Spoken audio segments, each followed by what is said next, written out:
Welcome, my dear students.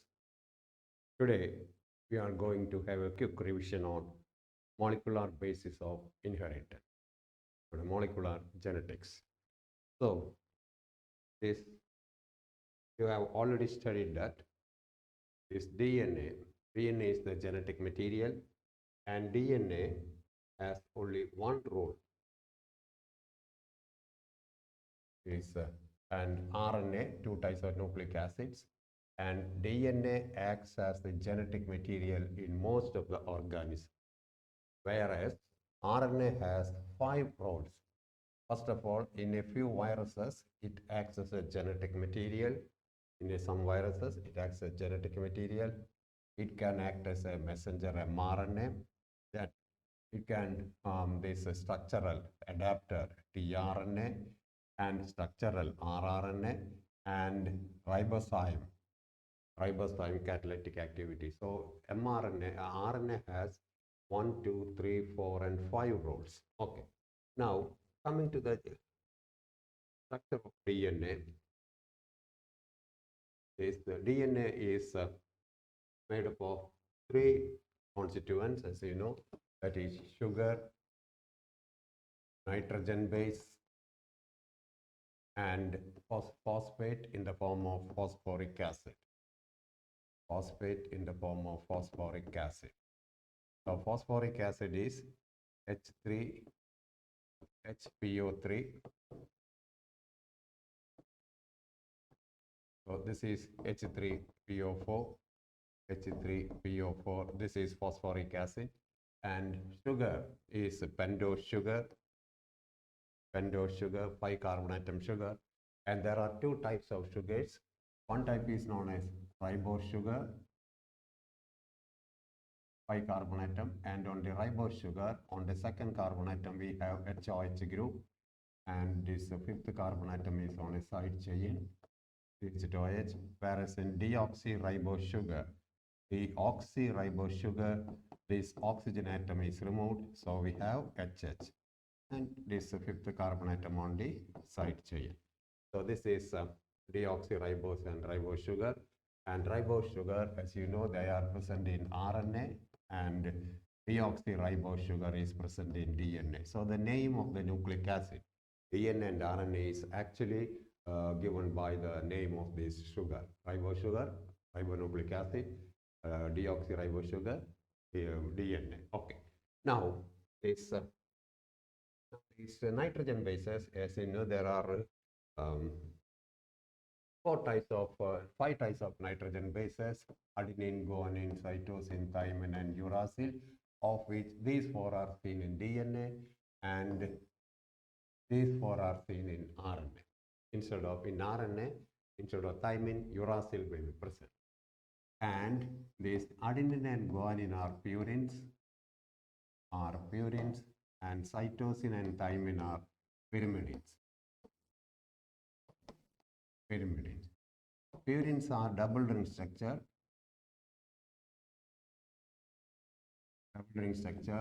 where pyrimidines are single ring structure. Okay. So these are heterocyclic compounds. Heterocyclic compounds means in a benzene ring we have 6 carbon atoms. In each point we have carbon atoms, whereas in heterocyclic compound, when one carbon atom, suppose one carbon atom is removed and it is replaced by N, sometimes by NH, sometimes by double bond O, etc., that becomes a heterocyclic compound. So these nitrogen bases are heterocyclic compounds. Now the monomer, DNA is a polymer, and the monomers, DNA is a DNA, both nucleic acids are polymers, and polymers are, as you know, are formed by monomers. Several monomers are joined together to form a polymer. And this, in the case of nucleic acid, the monomers are nucleotides. Monomers are nucleotides. Okay. Now, how a nucleotide is formed? First of all, one nitrogen base combines with the sugar to form a nucleoside. Nucleoside plus phosphoric acid gives us nucleotide. Nucleotide. And nucleotides are the monomers of DNA, both nucleic acid. And how a nucleotide is formed. So this is sugar. On the first carbon atom of sugar, nitrogen base will be attaching. And on the fifth carbon atom of sugar, phosphoric acid. This is an ester, actually an ester bonding linkage. So phosphoric acid is formed. This is a nucleotide. So when two nucleotides are joined by, this is the third carbon atom, and here we have an OH group. Phosphoric acid also have an OH group. So they combine, and one molecule of water is eliminated, and that forms again another ester bond. So this ester bond is known as 3,5-phosphor 3,5-phosphodiester linkage. So that is how a long polynucleotide strand is formed. And similarly, another strand is formed on the DNA, and DNA is a strand. The other strand is inverted.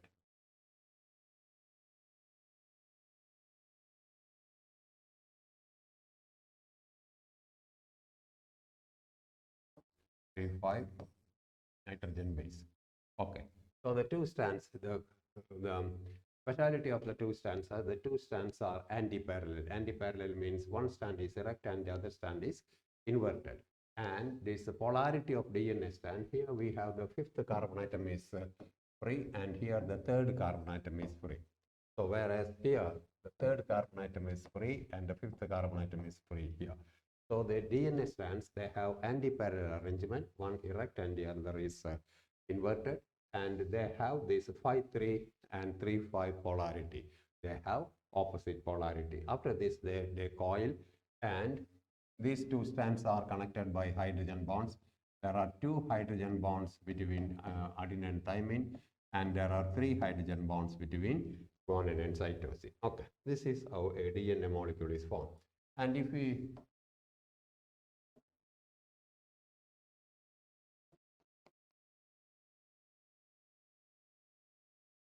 we make a measurement of DNA molecule, one complete pitch of DNA, that is about 34 angstrom or 3.4 nanometer. Diameter of DNA, it is almost constant, that is 20 angstrom or 2 nanometer.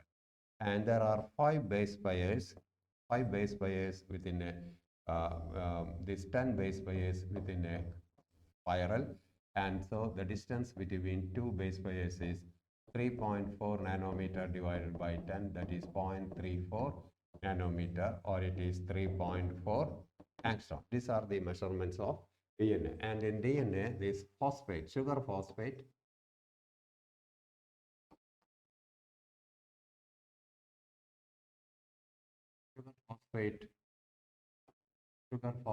forms this backbone, and the bases are projecting into this. Bases are actually projecting into the inside, towards the inner side of the two strands of these two backbones, like sugar phosphate on one strand, sugar phosphate on the other strand, and these two are actually bases are actually almost at 90 degrees. They are projecting inwards. So this is the structure of DNA molecule. So they have opposite polarity, etc. Now, this DNA is very stable. Why DNA is very stable? There are 3 reasons why DNA is very stable. First reason is DNA is arranged as a stacks. Stacks means one above the other. It is arranged like this. After this pairing, base pairing, they become right-handed helix. Right-handed helix, and one spiral is arranged on the other spiral, and so it is just like books stacked one above the other. So that gives structural stability. And in DNA, this thymine is present instead of uracil. Uracil is present in RNA, whereas thymine is present in this DNA. This also gives some more stability. And in DNA, there are 2 hydrogen bonds between A and T and 3 hydrogen bonds between C and G. This also gives very strong stability. So this is that is a brief this structure of DNA. And coming to the central dogma, how characters are being expressed. Characters are being expressed.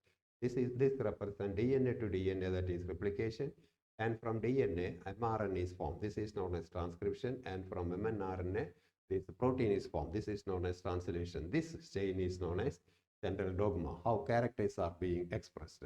Characters are being expressed by transcription and translation. In DNA, we have the genes on DNA. They cannot directly synthesize a protein. This DNA is situated inside the nucleus, whereas this protein synthesis mechanism is and the components are seen in the this cytoplasm. So DNA actually sends a messenger boy. That messenger boy is mRNA, and this messenger, the message on the messenger boy is translated into a protein. So that is translation. Okay.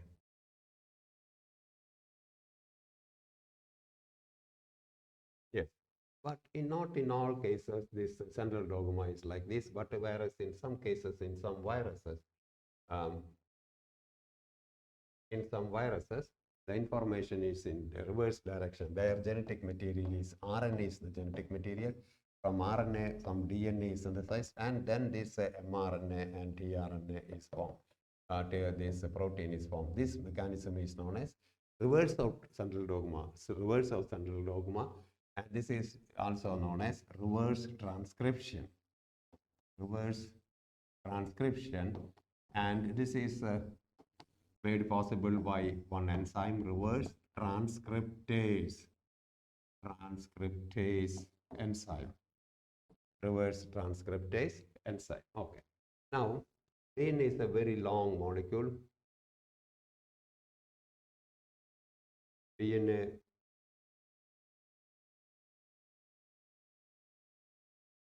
is a very long molecule. It is about 2.2 meters in human beings. If our 46 chromosomes are arranged by the DNA, arranged like a long interconnected DNA molecule, it will come to about 2.2 meters. Then, how these 2.2 meters DNA can be packaged in a very small diameter of this, very small size of this nucleus. And this is done by DNA packaging. DNA packaging is basically coiling of DNA. How this coiling is taking place? First of all, we will see this how this is also then there's the packaging of DNA. First of all, the distance between two consecutive base pairs is 0.34 nanometer, and nanometer we are converting it into meter, that is 0.34 into 10 raised to 9 meters. And the double, in the case of double standard, the length of double helix in DNA is calculated simply by multiplying total number of base pairs into distance between two base pairs. The diploid content is 6.6 into 10 raised to 9 base pair. It is multiplied by the distance between two base pairs, 0.34 into 10 raised to minus 9 base 4. Okay. So this gives approximately about 2.2 meters. So the formula is thought to find the length of DNA.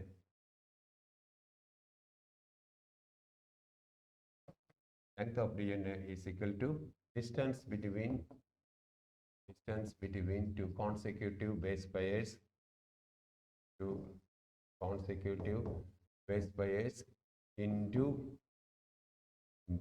total number of base pairs.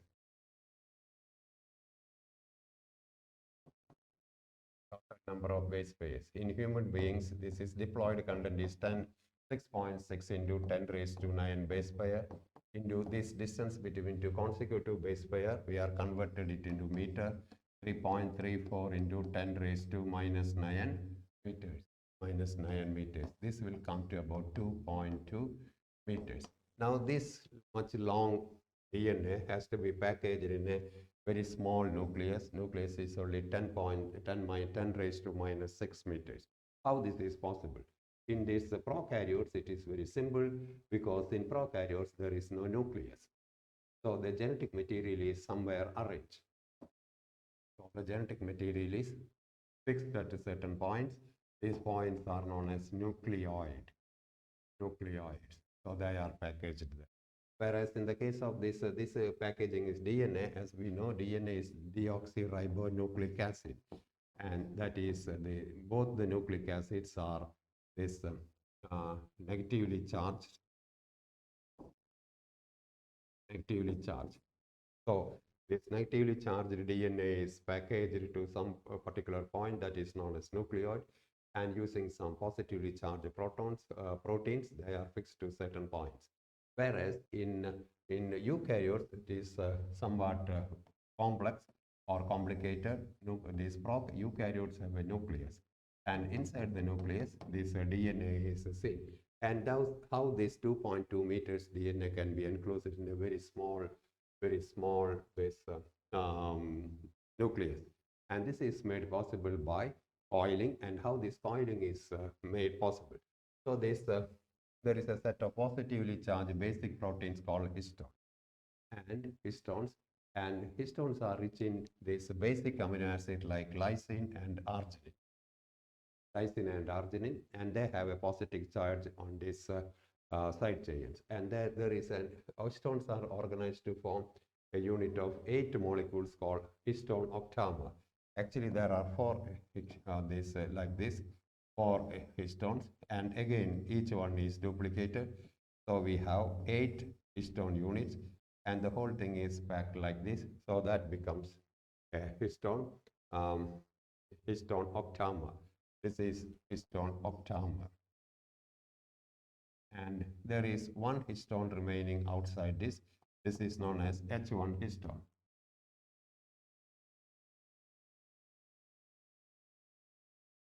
So this inside this is the histone octamer. It is covered in covering inside this. We have these 8 units of histone octamer, and this is a single histone, H1 histone remaining outside. Now, this DNA molecule makes 2 rounds around this histone octamer. So about 200 base pairs are packed by single coiling, when it makes 2 rounds around this histone octamer, about 200 base pairs are packed here. 200 base pairs are packed here. So that is this length is decreased to somewhat. And this nucleosome arrangement is clearly seen in this chromatin. Chromatin, we have these bead-like structures, and these bead-like structures, just like beads on a string, so then seen in a necklace, etc. So these beads on a string arrangement that is seen in beads on a string arrangement is seen in chromatin.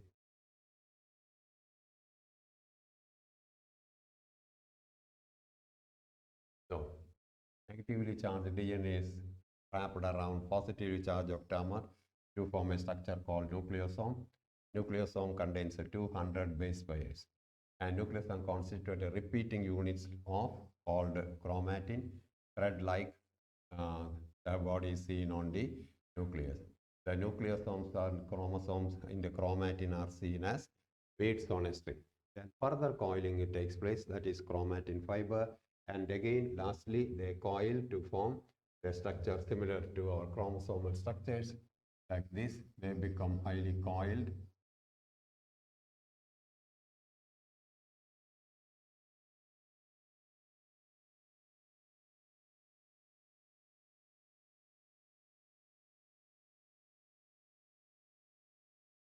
So this becomes the chromosomal structure lastly.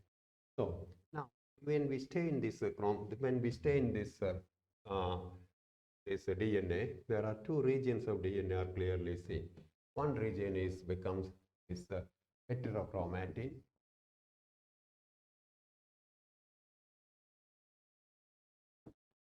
and the other region is known as euchromatin. Heterochromatin means it is highly coiled regions, and at certain places there are loosely coiled regions. These loosely coiled regions are known as euchromatin, and they take, when we stain this, this is only 2 DNA strands, 1 DNA molecule, a small piece of DNA molecule, and this is euchromatin, uncoiled, and this is highly coiled region, heterochromatin, and they take more stain as more coiling is seen there. So this takes more stain, this takes only lesser stain. And this euchromatin region is transcriptionally active. Transcriptionally active. And this region is transcriptionally inactive. Inactive. Transcriptionally active means from this region an mRNA can be transcribed. Here no mRNA can be transcribed from this region. So this is transcriptionally active region, euchromatin, and heterochromatin is transcriptionally inactive region. Okay. Next, how this genetic material is, what is the nature of this genetic material? And there are three experiments. First experiment is experiment of this Griffith. Second is experiments of three scientists, MacLeod, McCarthy, and Avery. And third one is this Hershey and Chase experiment, which conclusively proved that DNA is the genetic material. Now, first of all, we will see this transforming principle by Frederick Griffith. There are two forms of this Streptococcus bacteria.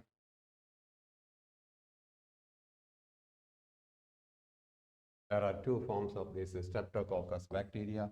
One is known as Streptococcus bacteria. One is known as smooth variety, and the other is known as rough variety. Smooth variety is represented as S, rough variety is represented as R. This smooth variety, they have a capsule.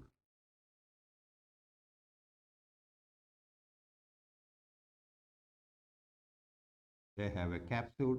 So this is virulent type. This is capsule. So this is very virulent type. Nothing can go inside this bacteria. So no antibiotic, no medicines can kill this bacteria. And this is known as virulent type bacteria. Virulent type bacteria. Where this rough type, they do not have this capsule, and they are what is called ineffective, or they are this is virulent type bacteria. So this is rough type, inactive type. Now this Griffith pneumonia during the KVPY organized, there is experiment in which organism bacteria got changed in physical form. Change in the physical form. Physical form means from one type of bacteria, another type of bacteria is formed. So the change in the physical form. So this is rough type, and this is smooth type, etc. This had a capsule, this is virulent, and this is no capsule, and it is said to be non-virulent type bacteria. Now, first of all, Griffith injected this S strain is injected into mice. S is virulent strain, so the mice died. R strain is injected into the mice. R strain is the non-virulent type, so the mice continued to live.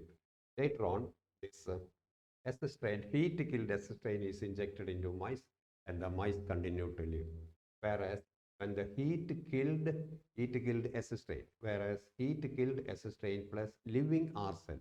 So this is heat-killed, so the mice is there is no pneumonia development. Whereas this R strain is already living R strain bacteria. This R strain, as we know, they are non-virulent, so the mice should not develop this pneumonia. But when this S strain, heat-killed, and R strain, living R strains are injected into mice, the mice died of pneumonia. Later on, after the death of the mice, he took some samples, and he found that there are many S-type bacteria, living S-type bacteria. And now this Griffith injected into the mice this heat-killed S strain bacteria. That is, this heat-killed is not it is not becoming the living bacteria. Actually, this R cell is converted into S cell. So something from the heat-killed bacteria, this transform this genetic material of R cells, and the R cells develop capsule. The capsule is polysaccharide capsule, and once they develop capsule, the bacteria became virulent, and that caused the disease. Okay. So that is the experiment of Frederick Grimm. But he doesn't know which material is actually causing this transformation. But which is the material which causes this transformation. That was done by this um, three scientists, biochemical characterization done by Avery, MacLeod, and McCarthy, etc. Then they found that it is not a protein, it is not a this polysaccharide. The genetic material was thought to be a protein. Before these three people, it was thought to be a protein. But the transforming principle of Griffith, they found that it's not a protein. So these three scientists purified biochemicals, proteins, DNA, and RNA, and they were trying to find out which causes the cells to become develop into polysaccharide capsule, develop polysaccharide capsule, and become virulent. And they found that these proteins are not causing this conversion. RNA is also not causing. It is the DNA which caused this transformation of R cells into S cells. And the DNA of the R cells are changed so that they started synthesizing polysaccharide capsule, and the bacteria became virulent type bacteria. So that was the experiment of this Hershey, the three scientists. Now the next experiment is actually done by this Hershey and Chase on bacteriophage. Okay. They collected this bacteriophage, E. coli bacteriophage, and they cultured in bacteriophage in radioactive sulfur. This is cultured in radioactive sulfur. Radioactive sulfur S35. S35, and some bacteriophage was cultured in radioactive phosphorus. Radioactive phosphorus P32. Now, as we know, there is in the bacteriophage shell of the bacteriophage, there is radioactive sulfur. We are giving radioactive sulfur. The bacteriophage is culturing in radioactive sulfur. So, in the shell of this phage, they contains two amino acids, that is methionine and this cysteine. Both of these are sulfur containing amino acids. So from the culture medium, the phage absorbed sulfur, but all the sulfur was radioactive sulfur that was gone into the make of this phage shell.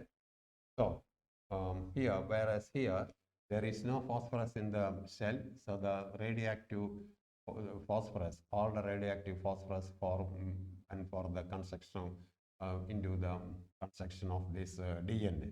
So here the DNA became labeled with the radioactive phosphorus. Here the shell became labeled by radioactive sulfur. Now both these cases in two sets of experiment, both these phages were allowed to infect on two sets. One set is infected with radioactive sulfur, and the other set is infected with the phage with radioactive phosphorus DNA. Now here is they have calculated the time. Once the bacteriophage fixes on the bacteria, it injects the genetic material into the bacteria. In this, here the genetic material is injected, and later on, after this injection, they use a mixie, something like a mixie, and it is they shook this culture medium in a blender, and they found all the bacteriophage was fall down, all the bacteriophage was fall down. And now they allowed for centrifugation. So this experiment is conducted in three stages: infection, blending, and centrifugation. And in centrifugation, the heavier bacteria, they are deposited at the bottom. Heavier bacteria deposited at the bottom, and the shell remained outside this the upper side of this cultured solution. And this is known as supernatant region, and this is where this heavy bacteria are deposited after centrifugation. And they tested radioactive, and they found all the radioactive sulfur was found from the supernatant liquid, that means from the shell. That means when the phage attacks a bacteria, the genetic material is introduced into the bacteria, and the shell is introduced into the bacteria. Now in the second set of experiment, the same repetition, infection, then blending and centrifugation. So after this blending, after this infection, after blending, the genetic material has already been introduced into the bacterial cell. And in the similar way, this radioactivity was tested, and this after centrifugation, the heavier bacteria cells deposited at the bottom, and the shell remained outside. And that means in the supernatant portion. And in both regions, radioactivity was tested, and they found that most of the radioactivity was found from inside this bacterial cell, and no radioactivity was found from the coat, protein coat, or this supernatant liquid. This proved that when a phage affects a DNA, it injects the genetic material into the bacteria, and that genetic material does DNA, and DNA is found to be the genetic material. That was the 3 experiments to prove that DNA is the genetic material. Now we come to this DNA replication.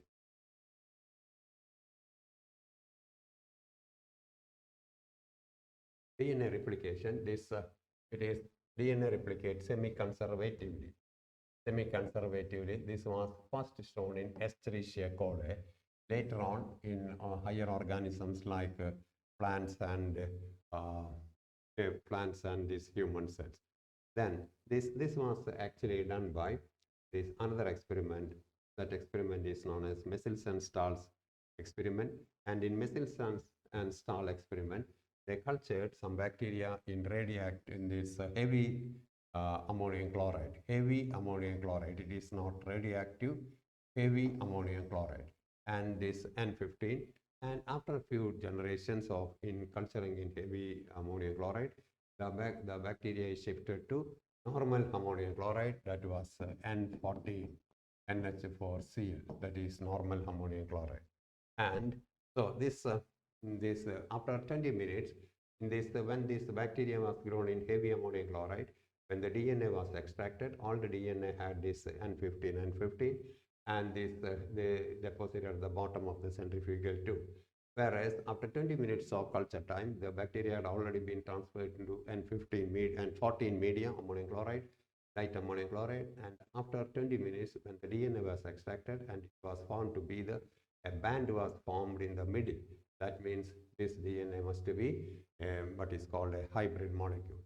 And again, after the same culturing, same medium, that means and this light ammonium chloride is being used, and after 20 minutes, again DNA sample is extracted, and the DNA sample when analyzed, they found that this 2 strands were with N14 and 2 strands were intermediate. This is a light strand, this is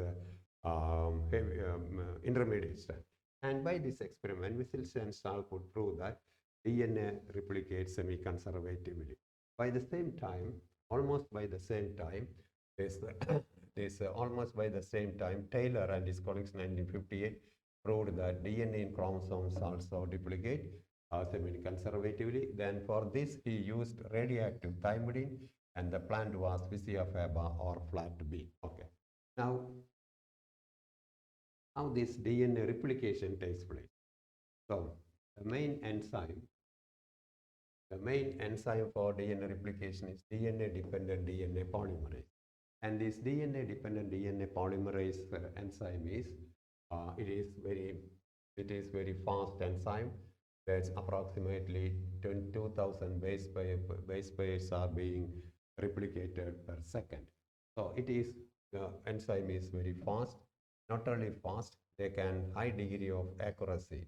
They can replicate with a high degree of accuracy, but at the same time, this accuracy means any error may cause mutation. So it is very fast and it is very accurate, but it is very expensive. Energy-wise, it is very expensive. So to reduce the energy-wise, the substrate itself is actually acting as a substrate. Substrate itself is acting as the energy provider for the polymerization reaction. So we are using deoxynucleoside triphosphate as energy phosphate. So we have this ATP like this sugar, nitrogen base, phosphate. This is a nucleotide, and one more phosphate adenosine diphosphate, and one more nucleotide, one more phosphate group, that is adenosine triphosphate. This is the substrate, and actually this is the substrate, and but inside the cell, due to high expense, to meet the high expensive nature, these nucleotides are present as nucleoside triphosphates. So the terminal left-hand phosphate is broken and some energy is released. Again, the second one is broken, some energy is released. And lastly, we have this nucleotide, which is used. So inside this cell, we have all bases in triphosphate, ATP, ATP, ATP, and GTP. All are in triphosphates. So the terminal two phosphates will be broken for utilized for energy need, etc. That is one method. Another thing is the entire strand of DNA. Many other enzymes are also required, for the two DNA strands cannot separate entire length due to high energy requirement. The two DNA strands cannot be replicated as such due to high energy requirement. So what happens? Small regions are actually replicated, and these small regions are formed by replication bubble, where these two strands of DNA are separated here. Like these two strands of DNA are separated, and this region, if you make a cut like this, it forms a replication fork. It forms a replication fork, and this replication fork, and in this replication fork, we have this phi-3 direction, and here it is phi-3 direction, opposite polarity. So there are two strands. These are the parental strands, and we have this 3-5, and we have this phi-3 direction. And new strand in DNA synthesis will always takes place only in phi-3 direction. In that case, this synthesis is very easy. Here phi-3 direction it is taking place, whereas here it is in reverse manner, and that too they are formed in very small pieces. These are known as Okazaki fragments, and these Okazaki fragments are later on joined by ligase enzyme. Okay. Now some of the additionals, and there is a particular point from where this DNA replication takes place, and that point is known as ORI or origin of replication points. And now this another enzymes, several other enzymes are also used for the synthesis of DNA, the replication of DNA. They are known as topoisomerase.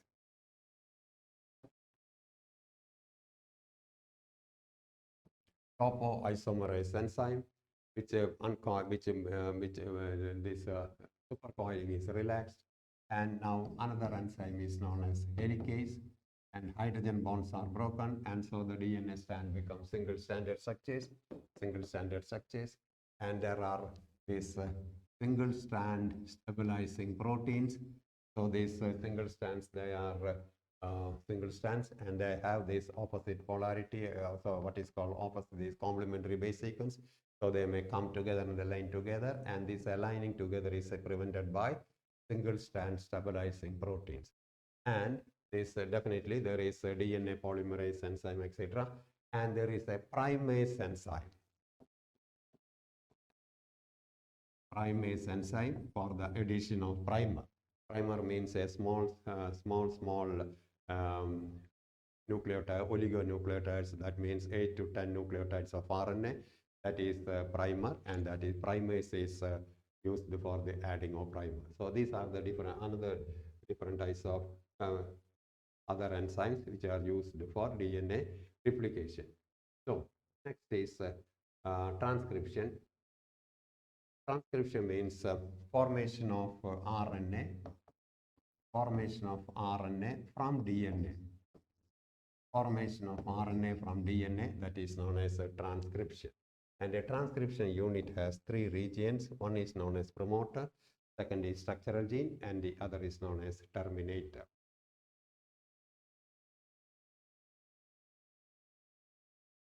So this is the two strands of DNA, phi-3 and phi-3 direction. And this is the promoter, this is the terminator. And in the structural genes, on either side of this structural end, we have promoter and we have terminator. So This is the template stand. This is the coding stand. Template stand is the stand from which the structural genes, from here only this RNA will be formed. This is acting, there is no RNA formation will take place from coding stand, but this acts as a reference point. A reference point. All the matter concerned here, we will be discussing all the matter, but whatever we are discussing about the coding stand is actually applicable to this, what is called this template stand. Okay. Now,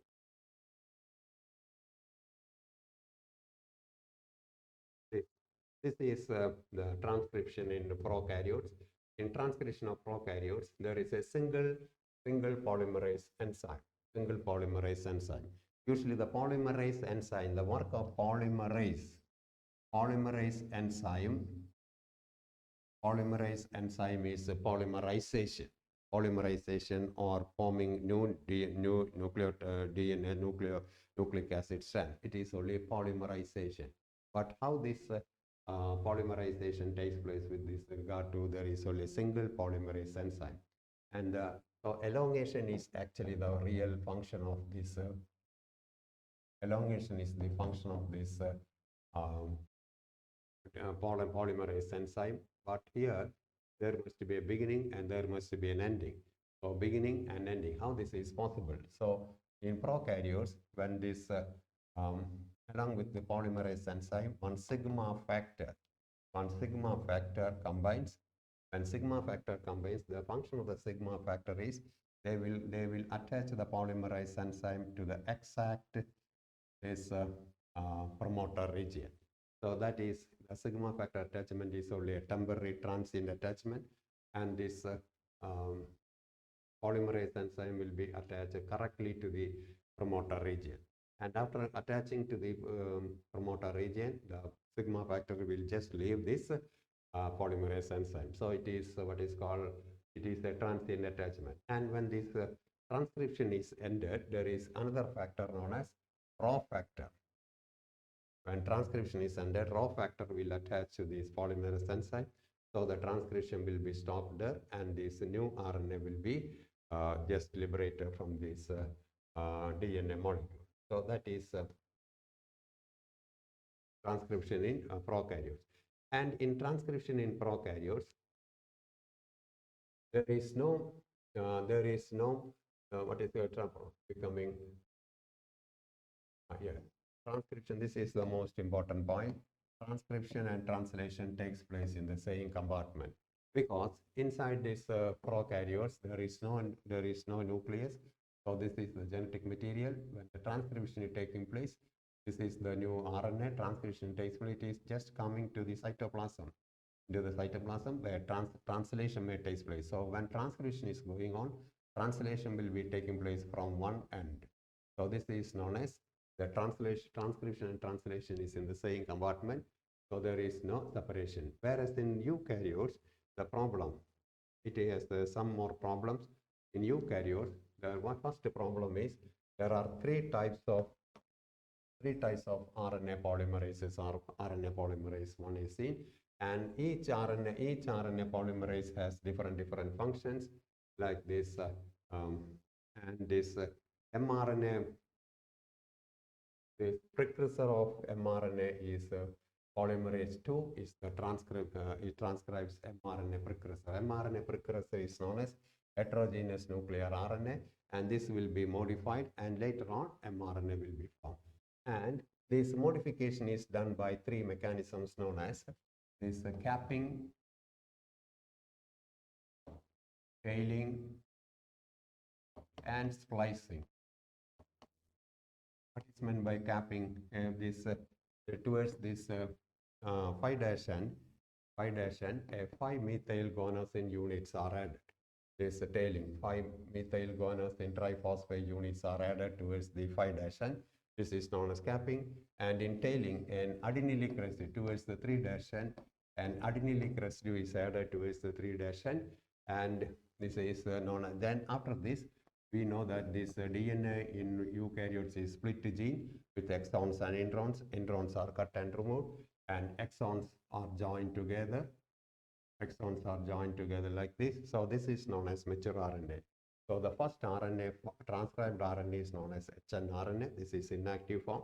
This is edited and mRNA is formed. This comes out of the nucleus into the cytoplasm. Okay. Now, coming to the genetic code, the genetic code is a triplet. Genetic code is a triplet, and that was proposed by George Gamaho. And there's another scientist in regard to the deciphering of genetic code is Hargobind Khorana. Hargobind Khorana actually is synthesized homopolymers and copolymers.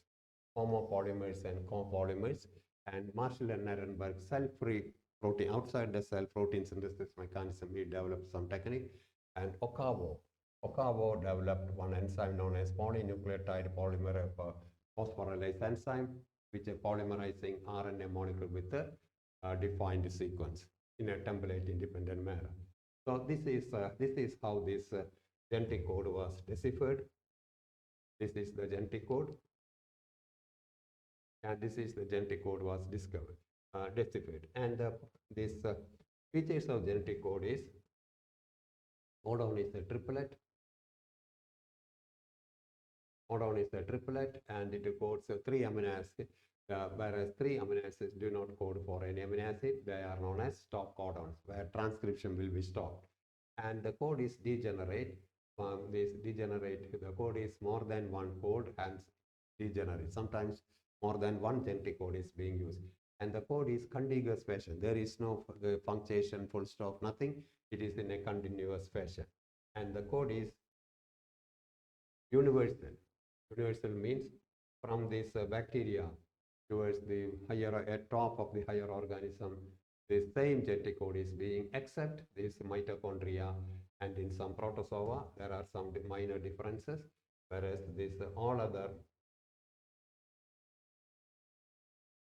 protozoa and mitochondria have some other differences. All other organisms have, whether micro or macro, unicellular, multicellular, all other organisms have this what is called same genetic code.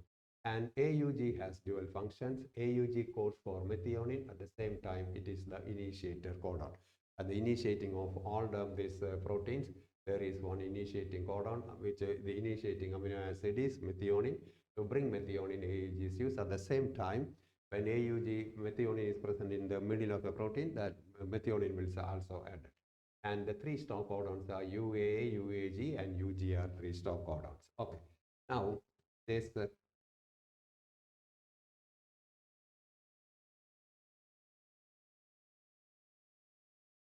this is a tRNA structure actually. And now we come to this translation. And in this translation, first of all, this amino acid is energized using ATP. Amino acid is energized using ATP, and this energized this amino acid is attached to the corresponding tRNA. This attachment is known as amino acylation.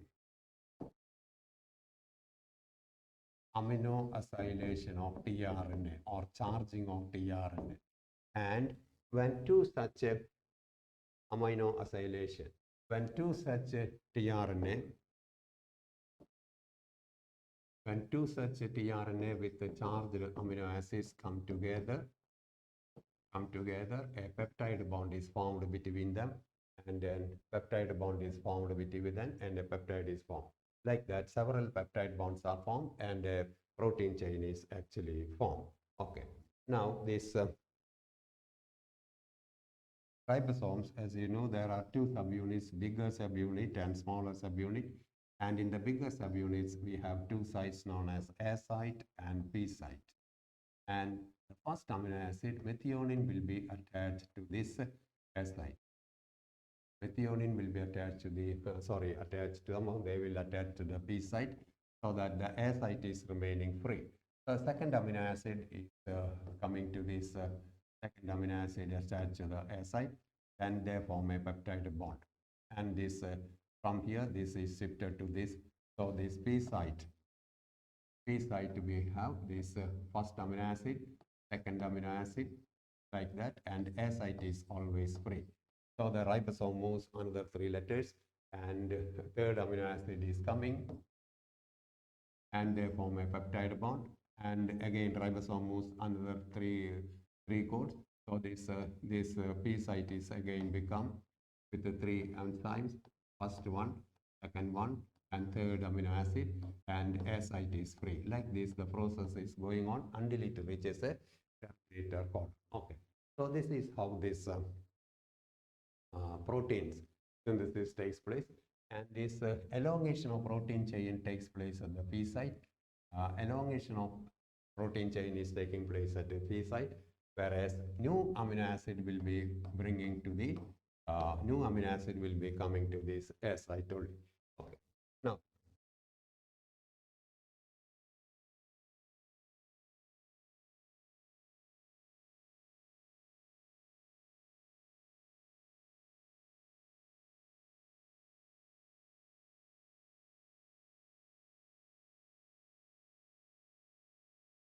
Now, how this gene regulation can be brought about? Gene regulation means control of gene action. That means sometimes this genetic material, when sufficient protein is being synthesized, the synthesis mechanism has to be switched off, or otherwise this when this protein, then the protein formed will be excess, so it is a waste. So in order to prevent this, there is some regulatory mechanisms where the genes are switched off and switched on. In the case of this, in the case of this eukaryotes, it can be stopped at regulation transcription level, stopped at processing level, transport of mRNA to nucleus, and at the translation level. At all these four steps, these transcriptions can be stopped. Whereas in prokaryotes, it can be stopped only at one region, that is at a transcriptional level. It can be stopped only at the transcriptional level. And this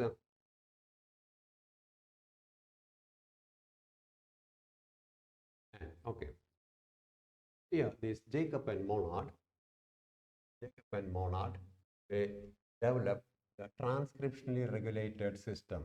They explain first the first transcriptionally regulated system in the case of this prokaryotes. And lact means lactose operon, and this polycistronic structural gene. Polycistronic structural genes, the same segment of DNA, but it contains more than one, contains information for more than one amino acids. More than one proteins. Okay. So this is a polycystonic. In prokaryotes, we always have this polycystonic condition.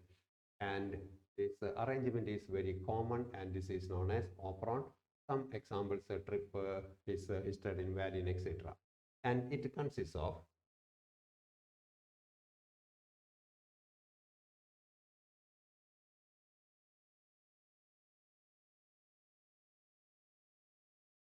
okay. There are it consists of one regulatory gene I, one regulatory gene called I, and there are three structural genes Z, Y, and A.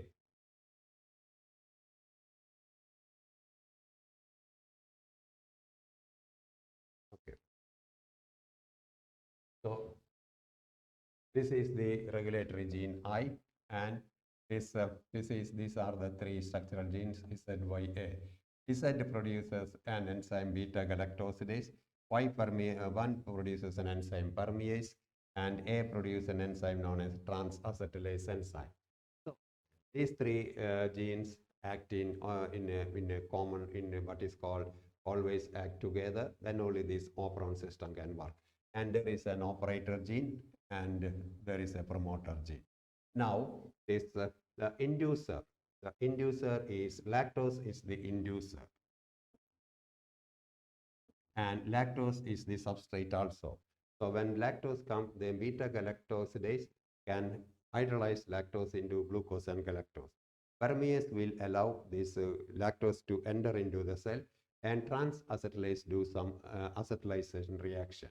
Now this repressor protein I gene has only one proper regulator gene has only one purpose. It produces a repressor mRNA.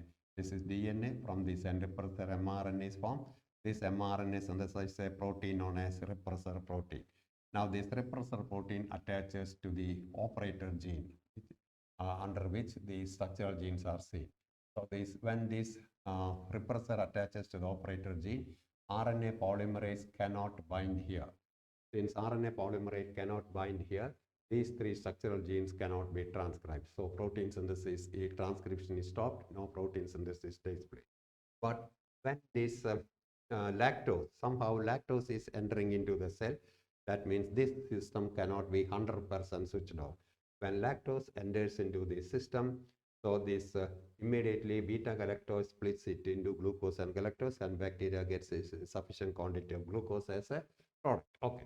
Now this, when lactose enters in the system, lactose combines with the inducer, and the inducer inactivates the repressor. So the repressor is inactivated by the substrate, which is the substrate lactose. So that is why this lactose is known as inducer, and this inactivated repressor cannot attach to the operator site. So the operator site is free, the promoter site is free, RNA polymerase can attach here, and the three structural genes are transcribed. So that beta galactosidase, this mRNA contains contents for beta galactosidase, permease, and transacetylase, and three protein transcription takes place, and three types of proteins are synthesized. And this is how this bacteria, this lactose operon is working. Okay, so this operon concept is working. So this is a very brief, quick discussion. Okay, thank you.